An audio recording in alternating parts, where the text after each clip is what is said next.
Nikolajus Nosovas. Nežiniukas Saulės mieste. Iš rusų kalbos vertė Ieva Alšauskaitė. Įgarsino Katerina Ezerskaitė. 16 skyrius. Kaip nežiniukas, Pupytė ir Margulis susitiko Pegasėlį ir kas iš to išėjo.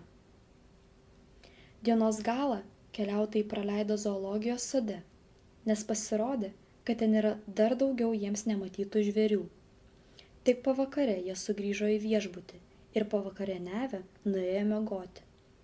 Šį kartą nežiniuko negraužė sąžinė ir jis užmigo labai greitai. Beje, jis nebūtų taip greitai užmigęs, jeigu kas nors jam būtų pasakęs, kad tarp 3 asilų jo paverstas trumpuliais. Visai nebuvo lapelio. Laikraštis padarė klaidą ir užuot atspausdinęs, kad surastas asilas nuvestas į cirką, parašė, kad jis nuvestas į zoologijos sodą. Šit kodėl lapelis taip ir pasiliko cirke, o vietoj 3 zoologijos sodo asilų atsirado 3 trumpuliai. Pirmasis vadinosi Pegasėlis, antrasis Pasparda, o trečiasis Kaligula. Nors zoologijos sode Kaligula buvo laikomas paprastu asilu, iš tiesų jis buvo ne asilas, o arklėnas. Kaip žinoma, arklėnas yra kažkoks vidurys tarp arklio ir asilo. Kitaip tariant, jis kiek mažesnis už arklį ir vos didesnis už asilą.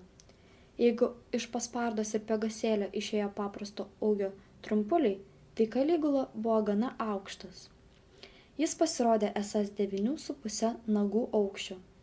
Nagas tai toks ilgio matas trumpulių šalyje. Apskaičiavus mūsų matais, nagas yra lygus 1 centimetrui su ketvirčiu. Padauginęs 9,5 iš centimetro su ketvirčiu, kiekvienas gali sužinoti, kokio ūgio buvo tasai Kaligula. Visi 3 ir Pegasėlis su Pasparda ir Kaligula stebėjosi įvykusią permainą. Keisčiausia jiems buvo, kad jie vaikšto 2, o ne 4 kojom, kaip anksčiau, ir kad jie kažkaip staiga iškart išmoko kalbėti. Bet ypatingai jie stebėjosi, kad dabar jiems ant rankų vietoj kanopų buvo pirštai. Tai kažkodėl juos labai juokino. Reikėjo kuriam nors iš jų žvilgterėti į savo ranką ar nors į pirštą ir jis imdavo tirtėti nuo juoko. Tačiau nei Kaligula, nei Pasparda, nei Pegasėlis nebūtų galėję paaiškinti, kas čia juokinga. Šiaip jau iš jų išėjo trumpuliai, nemėgsta dėl ko nors susimastyti. Jie darydavo iškart visą, kas tik jiems ateidavo į galvą. Beje, skaitytojas vėliau ir pats tuo įsitikins, nes jam dar teks su jais susitikti. Atsibudę kitą dieną, nežiniukas Pupytė ir Margulis ėmė galvoti, kur jiems dar nuėjus pasivaikščioti ir ar nepatraukus vėl į zoologijos sodą. Bet Pupytė pasakė, kad geriau tiesiog pavaikštinėti gatvėmis ir apžiūrėti miestą, kurio jie, tiesą pasakius, iki šioliai nematė.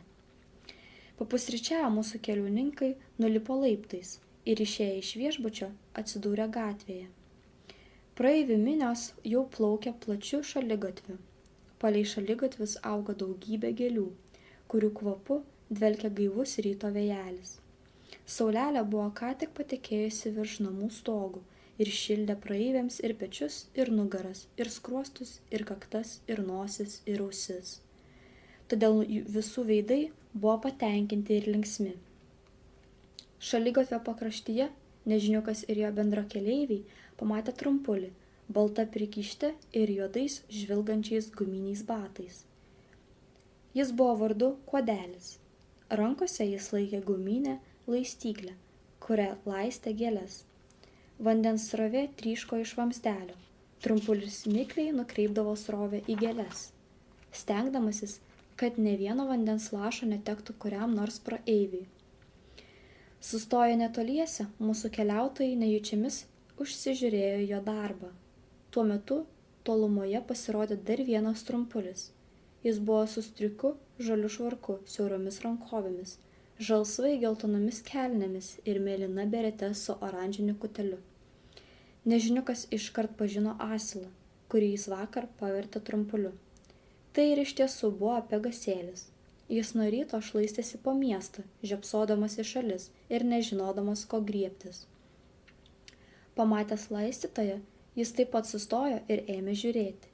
Jis kažkodėl staiga baisiai užsigydė papurkšti iš laistyklės vandeniu ir tarė: Klausyk, duok man truputėlį palaikyti vamzdelį. Taip pat norisi kiek palaistyti gėles. Kodelis maloniai nusišypsojo ir ištiesęs Pegasėliui laistyklės antgalį tarė: Prašom. Pegasėlis nudžiugo, paėmė abiem rankom metalinį vamzdelį ir nukreipė srovę į gėles. Leiskite srovę kiek aukščiau, kad vanduo lietųsi ant gėlių iš viršaus, patarė Kodelis. Jeigu jūs kreipsite srovę tiesiai, gali pakenkti augalams. Pegasėlis klusniai nukreipė srovę aukščiau. Dabar teisingai, pagyrė Kodelis. Aš matau, kad jūs gebate laistyti gėles. Jūs kol kas padirbėkite, o aš valandėlį nubėgsiu namo. Žinoma, jeigu jūsų neapsunkinsiu, pridūrė jis. Ne, ką ten, neapsunkinsit, atsakė Pegasėlis. Kodelis nuėjo, o Pegasėlis visiškai savarankiškai toliau laistė gėles. Nuo vandens spaudimo vamzdelis jo rankose virpčiojo. Pegasėliui rodėsi, kad vamzdelis gyvas ir jis labai didžiavosi dirbąs tokį svarbų darbą. Staiga jis pamatė priešai stovinčius Nežiniuką, Pupytę ir Margulį. Ir tuoj pat jam toptelėjo padaužiška mintis. O kas bus, jei aš apliesiu juos vandeniu? Nespėjo jis taip pagalvoti, o rankos pačios nukreipė srovę į Nežiniuką ir apliejo jį nuo galvos iki kojų. Ei, sušuko Nežiniukas, ko tu laistaisi? Pegasėlis apsimetė negirdys jo žodžiui ir nukreipė srovę į šalį, paskui vėl tarsi netyčiomis apliejo Nežiniuką. Iš pykčio Nežiniukas vos nešoktelėjo vietoje ir jau norėjo bėgti nubausti skriaudiką, bet Pupytė čiupo jį už rankos ir pasakė: Einam iš čia, to betrūksta, kad tu imtum peštis. Visi trys apsigrįžo ir jau norėjo eiti, bet tuo metu Pegasėlis nukreipė srovę tiesiai Pupytei į sprandą. Ai, sucypė Pupytė, jausdama, kaip ledinė srovė sunkėsi už apykaklės ir teka per nugarą. Tu dar Pupytę laistysi? Sušuko įtūžęs Nežiniukas. Tuojau aš tau parodysiu. Jis pribėgo prie Pegasėlio ir norėjo išplėšti vamzdelį jam iš rankų, bet Pegasėlis atitraukė vamzdelį į šalį ir srovė ėmė trykšti išilgai šaligatvio, laistydama praeivius. Bandydamas pačiupti vamzdelį, Nežiniukas užėjo iš šono, bet Pegasėlis atsuko jam nugarą ir stengėsi pastumti jį koją. A, tai tu dar spardysies? Sumurmėjo Nežiniukas. Jis pagaliau sučiupo vamzdelį, norėdamas atimti jį iš Pegasėlio, bet Pegasėlis nedavė. Srovė šnypšdama veržėsi iš antgalio ir smarkiai tryško čia į vieną pusę, čia į kitą. Saugodamiesi šaltos širkšlės, praeiviai puolėsi bėgti. Jie susigrūdo tolėliau abiejose šaligatvio pusėse ir niekaip negalėjo suprasti, kodėl juos laisto vandeniu. Kai kurie šaukė Nežiniukui ir Pegasėliui, kad jie liautųsi išdykavę. Pupytė taip pat šaukė, bet Nežiniukas ir Pegasėlis nekreipė jokio dėmesio į šauksmus ir toliau plėšė vamzdelį vienas kitam iš rankų. Reikėtų atimti iš jų laistyklę, pasakė kažkas. Teisingai, suriko minia. Reikia visiems drauge juos užpulti ir atimti vamzdelį, tada jie negalės laistytis. Iškart atsirado vadovas. Tai buvo trumpulis vardu Pūgžliukas. Jis buvo su šviesiai ruda sportiška eilute ir plačiabrylė skrybelė. Na, brolyčiai, paskui mane, suriko Pūgžliukas ir puolė priekin. Tai pamatęs, Pegasėlis nukreipė srovę tiesiai jam į veidą. Skrybelė nulėkė nuo Pūgžliuko galvos ir nuridėjo gatve. Stok, sušuko Pūgžliukas, puldamas paskui skrybelę. Tuo metu Nežiniukas vikriai ištraukė laistyklę Pegasėliui iš rankų, bet Pegasėlis nesuglumo. Jis griebė rankomis vamzdelį ir taip smarkiai truktelėjo, kad atplėšė jį nuo laistyklės. Nežiniukas norėjo rėžti jam per galvą laistyklę, iš kurios tebepliaupė vanduo, bet tuo metu jis sugriebė už rankų iš visų pusių subėgę trumpuliai.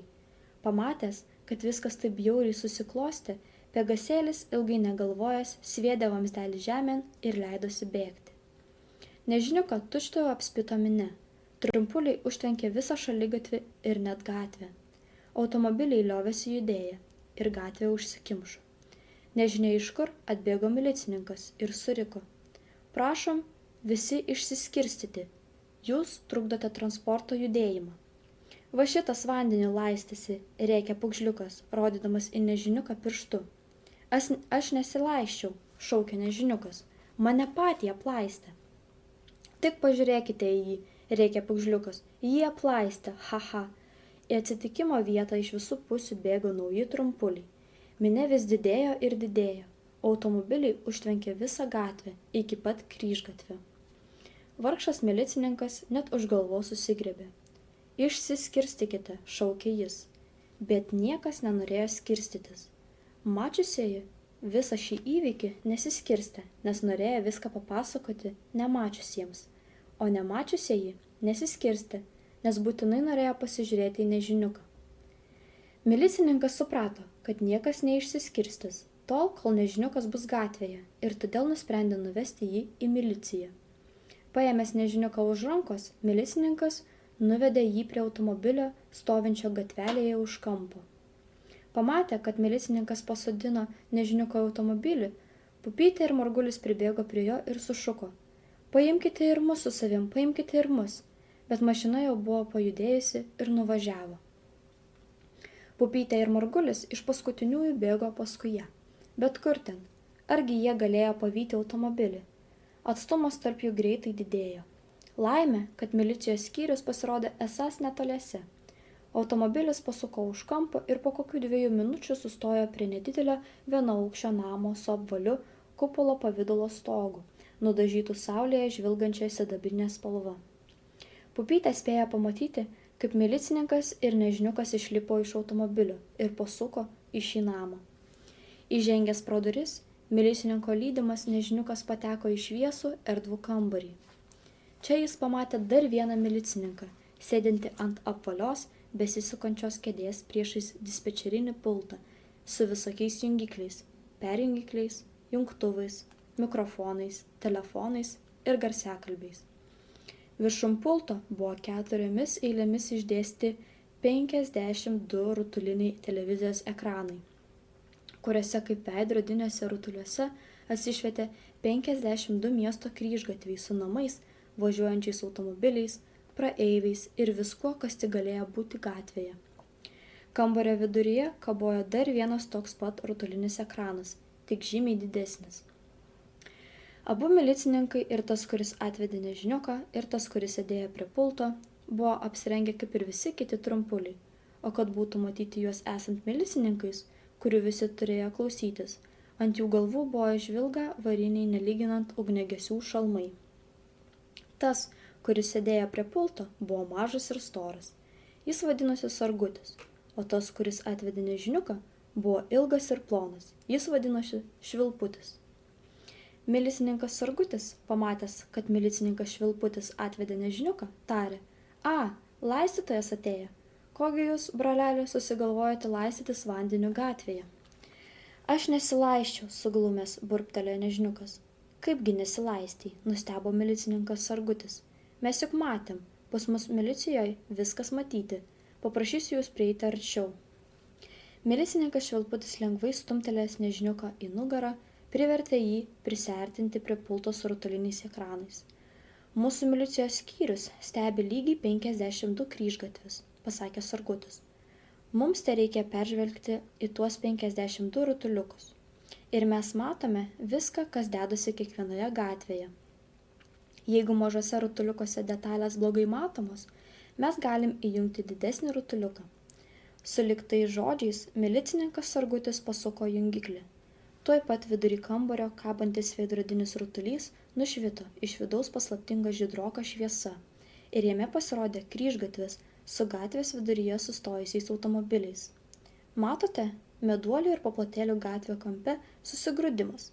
Visas judėjimas sustojo. Su priekaištu pasakė Sargutis ir parodė ranką į rutulį. Jis tuoj pat spragtelėjo kitą jungiklį ir ekrane pasirodė kitas kryžgatvis. Cukrinės ir kotletinės gatvių kampe taip pat susigrūdimas, pasakė Sargutis. Dabar reikės ilgai laukti, kol automobiliai vėl pajudės, o juk kiekvienas automobilis turi kur nors važiuoti.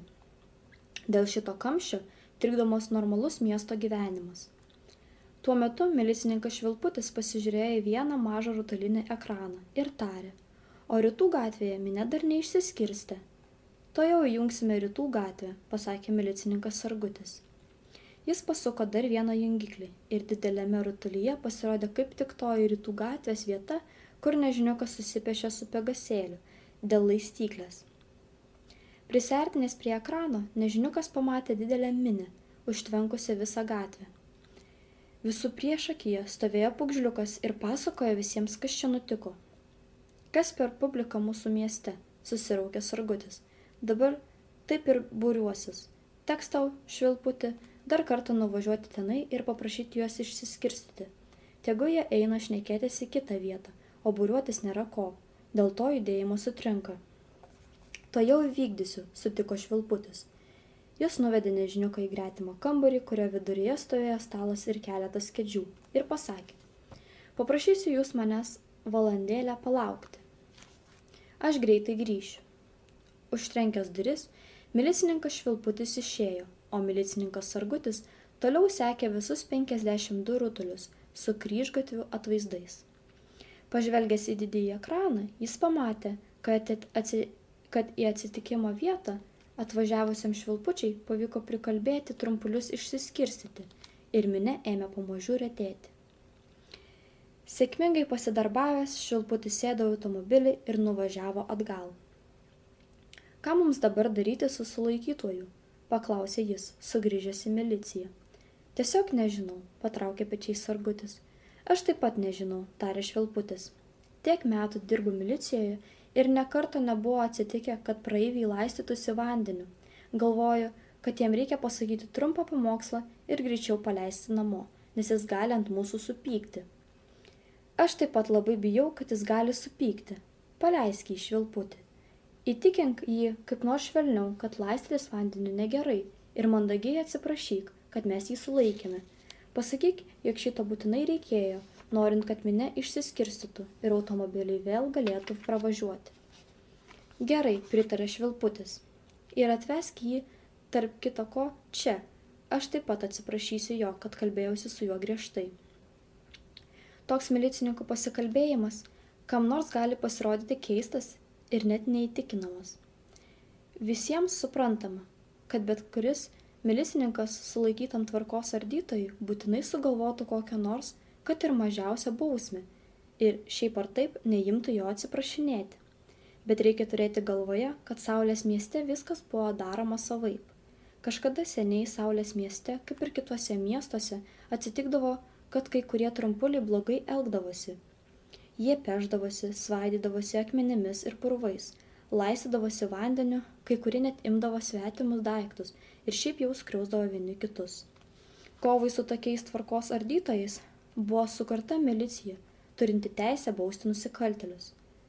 Jeigu kas nors erzindavo kitus, rodydavo liežuvį, pažeidinėdavo eismo taisyklės, važinėdavo automobiliu ne ten, kur reikia, laistydavosi vandeniu, spjaudydavosi arba erzindavo šunis, tai milicininkas turėdavo nusikaltėlį pabarti ir pasakyti nuo 5 iki 50 minučių pamokslą. Juo didesnė buvo kaltė, juo ilgesnis būdavo pamokslas.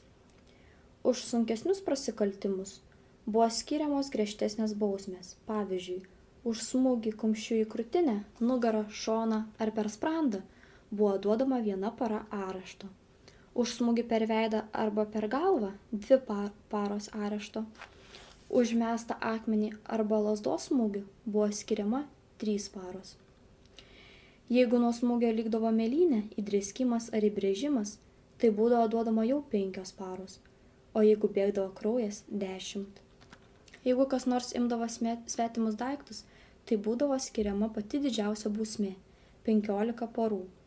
Kai kas gali pagalvoti, kad 15 parų arešto tai pernelyg trumpas laikas už tokius prasikaltimus kaip vagystė, bet mažyčiams trumpuliams, kuriems laikas slenka daug lėčiau negu mums, šitas terminas gana ilgas.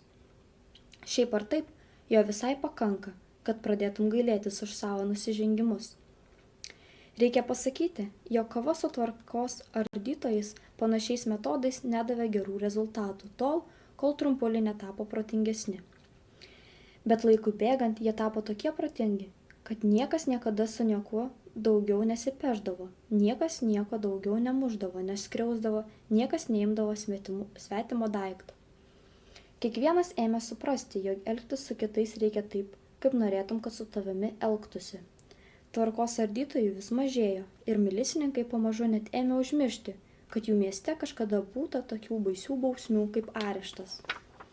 Žodis areštas buvo visai užmirštas ir niekas dabar nebežinojo, ką jis reiškia. Iš visų praėjusių laikų bausmių buvo išlikę tik pamokslai, kitaip tariant, pabarimai. Milicininkai tuos pamokslus sakydavo eismo taisyklių pažeidėjams, dažniausiai automobilių vairuotojams.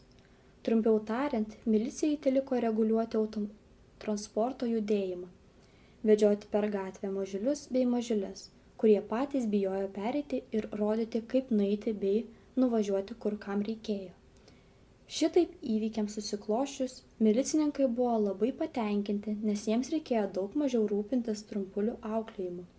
Tai buvo labai pravartu, nes milžiniškai išaugus automobilių transportui, eismo reguliuotojų uždaviniai darėsi vis sudėtingesni.